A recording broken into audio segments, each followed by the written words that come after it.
بسم اللہ الرحمن الرحیم۔ السلام علیکم ورحمۃ اللہ تعالی وبرکاتہ۔ آج کل 15 شعبان المعظم کے روزہ کے حوالے سے مختلف آراء پائی جاتی ہیں۔ ایک رائے یہ پائی جاتی ہے کہ 15 شعبان المعظم کا روزہ نہیں رکھنا چاہیے اور یہ کسی حدیث میں ثابت نہیں ہے، اور دوسری رائے یہ پائی جاتی ہے کہ 15 شعبان المعظم کا روزہ خود نبی کریم صلی اللہ علیہ وسلم نے رکھا ہے اور یہ بہت ساری کتب احادیث کے اندر حدیث موجود ہے۔ آئیے میں آپ کو بتانا چاہتا ہوں کہ 15 شعبان المعظم کا روزہ رکھنا نہ کہ سنت ہے بلکہ نبی کریم صلی اللہ علیہ وسلم نے اس کا اپنی امت کو حکم بھی فرمایا ہے۔ اس حدیث کے راوی حضرت علی مرتضی رضی اللہ تعالی عنہ ہیں۔ آپ فرماتے ہیں کہ رسول پاک صلی اللہ علیہ وسلم نے فرمایا کہ جب 15 شعبان المعظم کی رات آتی ہے تو سورج کے غروب ہونے سے لے کر سورج کے طلوع ہونے تک پوری رات اللہ تعالیٰ آسمان دنیا پر نازل ہوتا ہے اور اپنی شان کے مطابق اپنے بندوں سے یہ خطاب فرماتا ہے اور ندا دیتا ہے اپنے بندوں کو کہ کوئی ہے بندہ جو مجھ سے مغفرت طلب کرے میں اس کو معاف کر دوں، ہے کوئی بندہ ایسا جو مجھ سے رزق کی کشادگی مانگے میں اس کے لیے رزق کے تمام دروازوں کو کھول دوں، ہے کوئی ایسا بندہ جو مجھ سے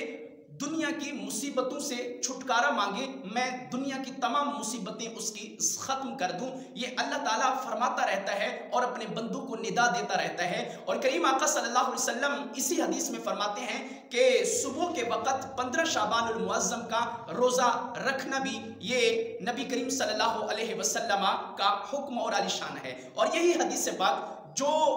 جن کتابوں کے اندر موجود ہے ان کتابوں کے نام یعنی 25 کتابیں ایسی ہیں جن کو میں نے تحقیق کیا، ریسرچ کی، اس کے بعد 25 کتابیں میری نظر سے گزری ہیں اور ان کے حوالہ جات میں نے ہائی لائٹ کیے ہیں، اور وہ 25 کتابیں یہ ہیں جن میں یہ حدیث موجود ہے کہ حضور نبی کریم صلی اللہ علیہ وسلم نے 15 شعبان المعظم کے روزہ رکھنے کا امت کو حکم فرمایا ہے۔ سب سے پہلی کتاب سنن ابن ماجہ شریف کی کتاب ہے، اس میں یہی حدیث موجود ہے، اور دوسری کتاب شعب ایمان میں ہے، جلد نمبر 3 صفحہ نمبر 73 میں ہے، اور تیسری کتاب مسند الفردوس جلد نمبر 1 صفحہ نمبر 259 میں ہے، اور عمدۃ القاری شرح صحیح بخاری علامہ بدر الدین عینی رحمۃ اللہ تعالی علیہ کی یہ کتاب ہے، اس کی جلد نمبر 11 ہے اور صفحہ نمبر 82 ہے، اور مشکات شریف کی حدیث ہے صفحہ نمبر 115، اور یہی حدیث مرقات شرح مشکات میں بھی موجود ہے، اور یہی حدیث جامع الاحادیث میں بھی موجود ہے جو کہ علامہ سیوطی رحمۃ اللہ تعالی علیہ کی یہ کتاب ہے، اور اس کتاب کے اندر حدیث نمبر 2621 ہے،